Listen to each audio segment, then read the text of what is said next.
Hello दोस्तों, आप सभी का हमारे YouTube चैनल बेसिक शिक्षा में स्वागत है। मैं नीरज कुमार आप सभी का स्वागत करता हूं। दोस्तों, आज हम लोग वैदिक सभ्यता का अगला पार्ट पढ़ेंगे।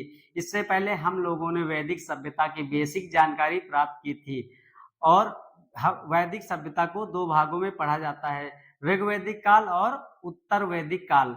ऋग्वैदिक काल उसे कहते हैं जिस काल में ऋग्वेद की रचना हुई है।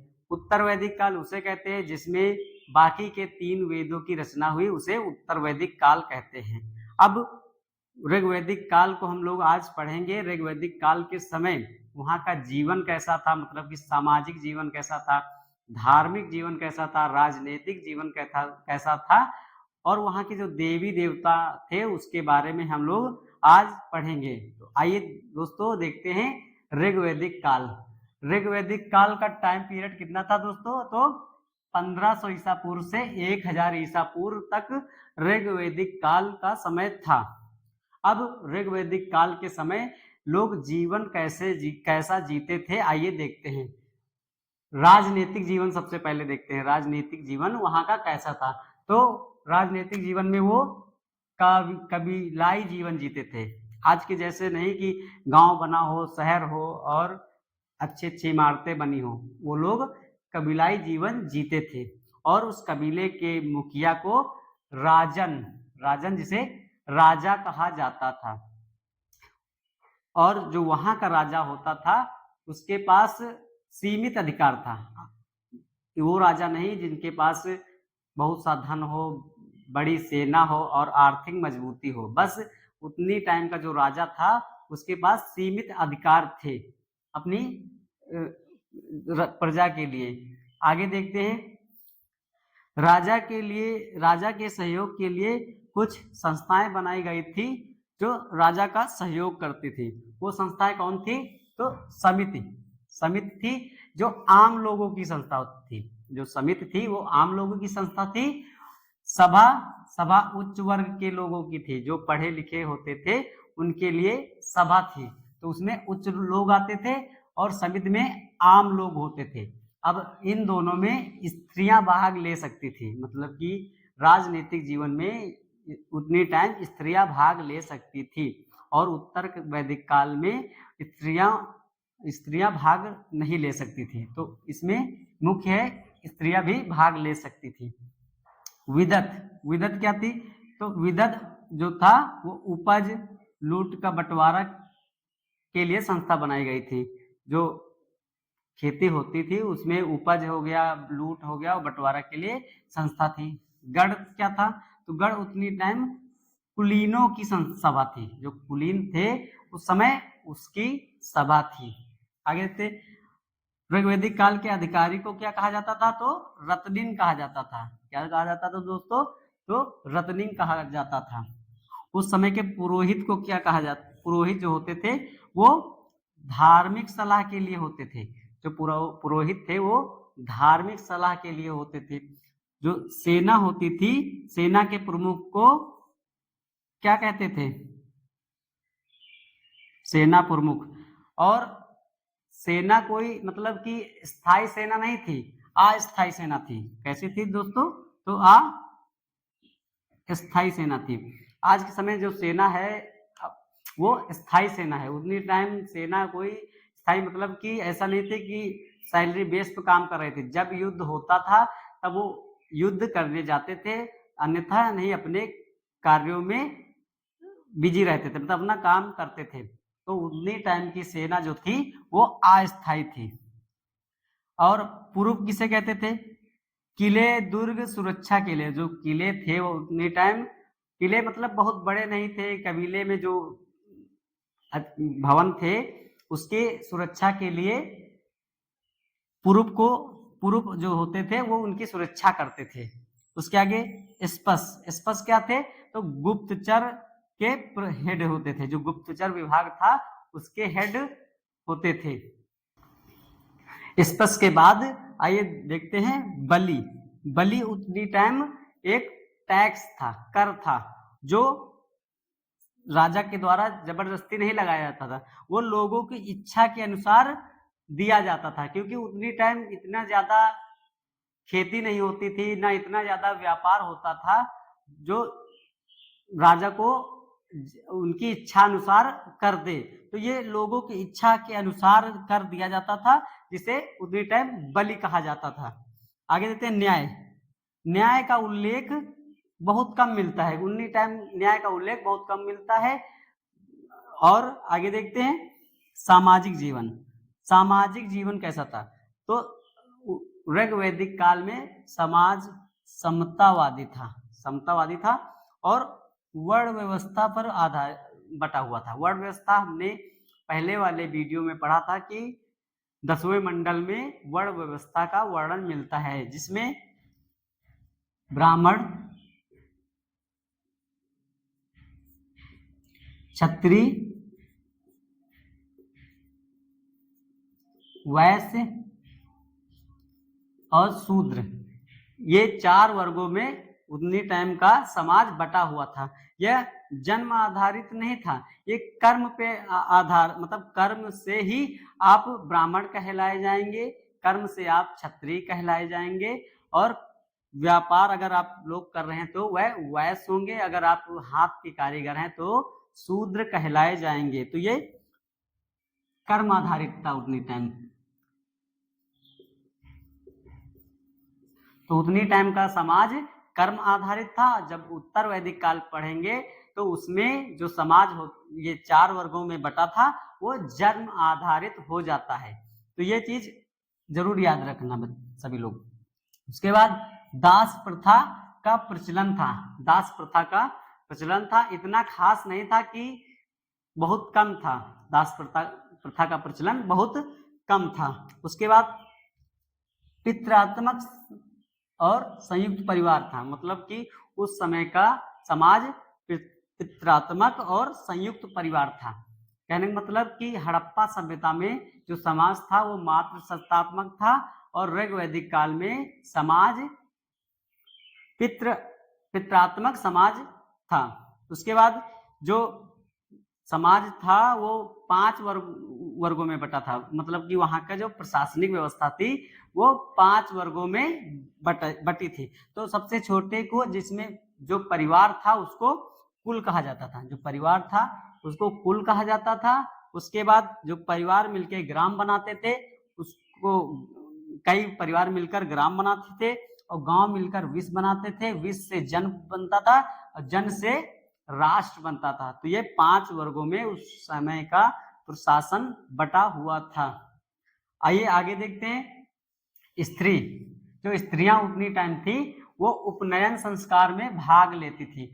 उपनयन संस्कार मतलब जो 16 तरह के संस्कार होते थे उसमें एक संस्कार उपनयन संस्कार भी था, जो शिक्षा प्राप्त के लिए होता था, शिक्षा का अधिकार।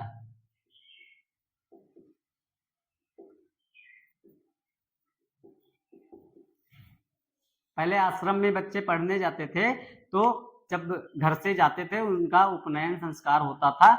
वही उपनयन संस्कार स्त्रियों को भी प्राप्त था उस अधिकार का। तो उस समय के समाज जो था वो मांसाहारी और शाकाहारी दोनों था, मांसाहारी और शाकाहारी दोनों था, और स्त्रियां पुनर्विवाह भी कर सकती थी। नियोग प्रथा का भी प्रचलन था। नियोग प्रथा क्या होता है? जब जब पति मर जाता था तब वो अपने देवर से भी शादी कर सकती थी। तो ऋग वैदिक काल में समाज नियोग प्रथा का भी प्रचलन था। महिला, उस समय की महिला जो थी वो अपाला, घोषा, लोपा मुद्रा, ये सभी महिलाएं उतनी टाइम प्रचलित थी। बाल विवाह, दहेज प्रथा का प्रचलन नहीं था। उस समय बाल विवाह और दहेज प्रथा का प्रचलन नहीं था।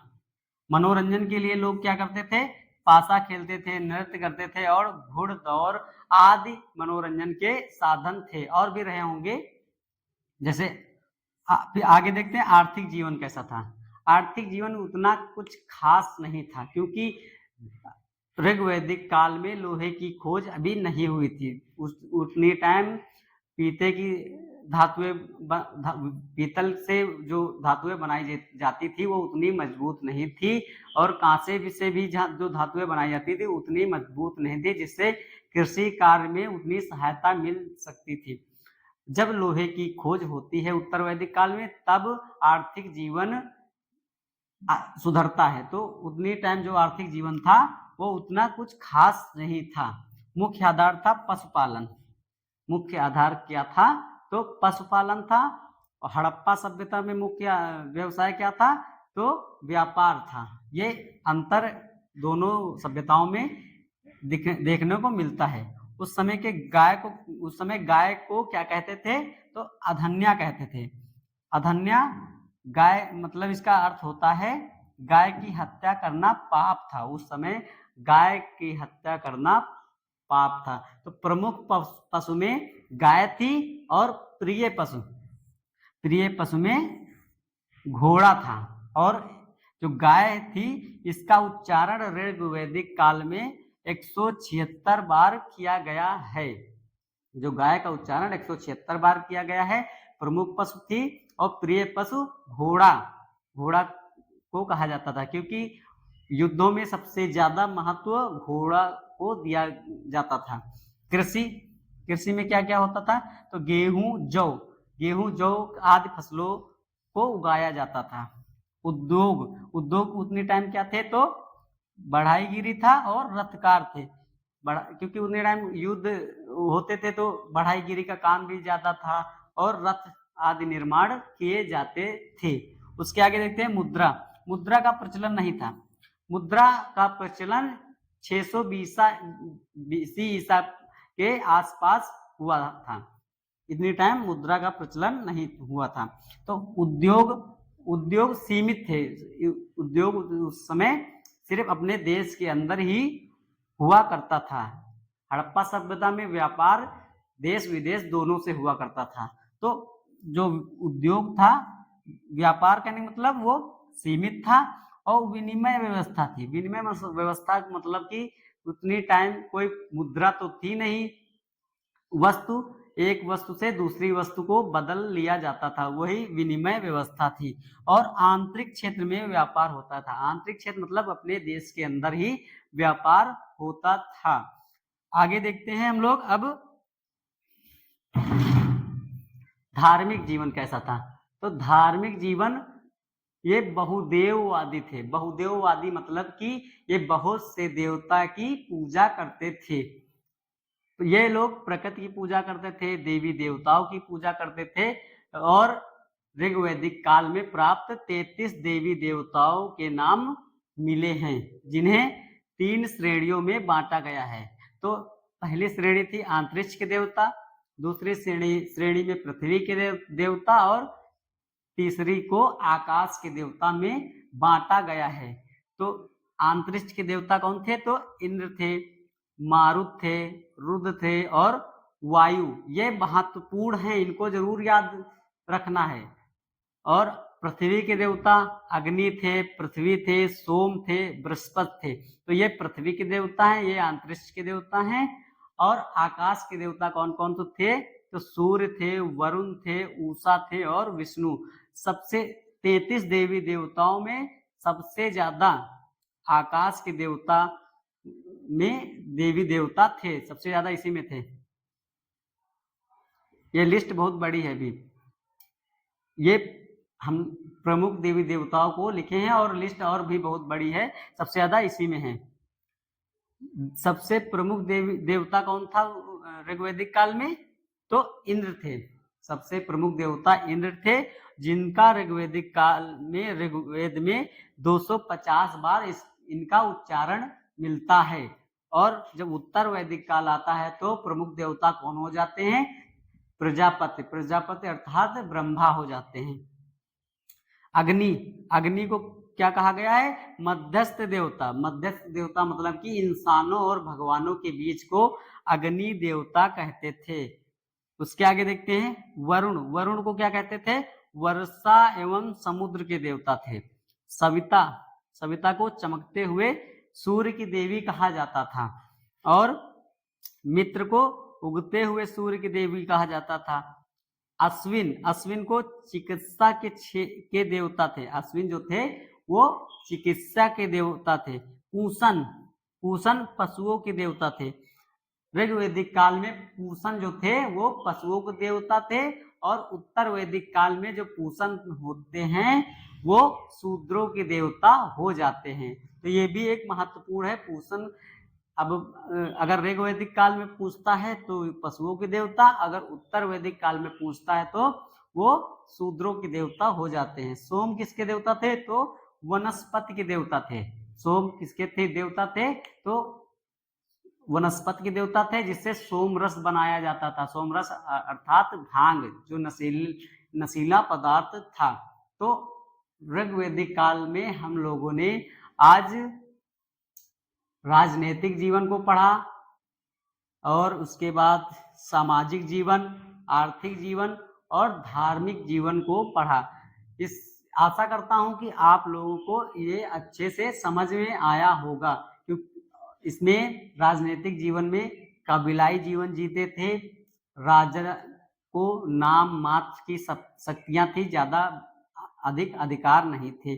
उतनी टाइम की सेना अस्थायी थी, और जो समितियां थी तो समितियों में आम लोग भाग लेते थे। आम लोगों की संस्था थी। सभा में उच्च वर्ग के लोग थे, जो पढ़े लिखे लोग थे, और दोनों में स्त्रियां भाग लेती थी। ये महत्वपूर्ण है, स्त्रियां दोनों में भाग लेती थी। विदध उपज लूट का बंटवारा के लिए संस्था थी। गढ़ जो होते थे वो कुलीनों की सभा होती थी। अधिकारी को रत्निन कहा जाता था। पुरोहित जो धार्मिक सलाह के लिए होते थे। सेना के सेनानी को सेना प्रमुख कहते थे, जो अस्थायी सेना थी। पूर्व किले दुर्ग की सुरक्षा के लिए होते थे। स्पष्ट गुप्तचर के हेड होते थे। बलि, अगर टैक्स पूछे, ये टैक्स ऋग्वैदिक काल में टैक्स का क्या नाम था? तो बलि नाम था, और ये स्वेच्छा मतलब कि अपनी इच्छा अनुसार दे सकते थे। न्याय का उल्लेख ऋग्वैदिक काल में बहुत कम मिलता है। तो ये राजनीतिक जीवन हो गया। सामाजिक जीवन वर्ण व्यवस्था पर बटा हुआ था। ये ऋग्वैदिक काल के 10वें मंडल में इसका वर्णन मिलता है। पुरुष सूक्त में ये 4 वर्गों में बांटा गया था। तो 4 वर्ग में ये कर्म आधारित बटा हुआ था, जन्म आधारित नहीं, कर्म आधारित पर ये वर्ण व्यवस्था बटी हुई थी। उसके बाद हम लोगों ने पढ़ा दास प्रथा का प्रचलन था।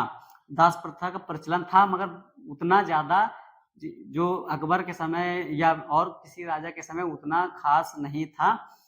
पितृसत्तात्मक संयुक्त परिवार था। उतनी टाइम पितृसत्तात्मक और संयुक्त परिवार था। सबसे छोटे जो परिवार था उसको कुल कहते थे। कुल से मिलकर ग्राम बना, ग्राम से विश्व, विश्व से जन, और जन से राष्ट्र बना। इनके मुखियों के बारे में हमने पहले वीडियो में पढ़ लिया है। तो स्त्रियों को उपनयन संस्कार प्राप्त था, जिसे शिक्षा का अधिकार कहा जाता है। 16 प्रकार के संस्कार होते हैं, उसमें से एक संस्कार उपनयन संस्कार भी होता था। मांसाहारी और शाकाहारी दोनों होते थे। पुनर्विवाह का प्रचलन था। नियोग प्रथा, देवी जब उसका आदमी मर जाता था तो देवर से शादी करने का अधिकार था। महिला अपाला घोषा और लोपामुद्रा ये विदेशी महिला थी। बाल विवाह प्रथा का प्रचलन नहीं था। मनोरंजन के लिए पासा, नृत्य, घुड़दौड़ आदि खेलते थे। आर्थिक जीवन उतना खास नहीं था। मुख्य आधार पशुपालन था, और गाय को अधन्या कहते थे। गाय की हत्या करना उतनी टाइम पाप था। उसके बाद इसका उच्चारण 176 बार ऋग्वेद में मिलता है। और प्रिय पशु घोड़ा था। कृषि गेहूं जौ आदि फसलें बोई जाती थी। उद्योग बढ़ईगिरी रथकार था, और मुद्रा का प्रचलन नहीं था।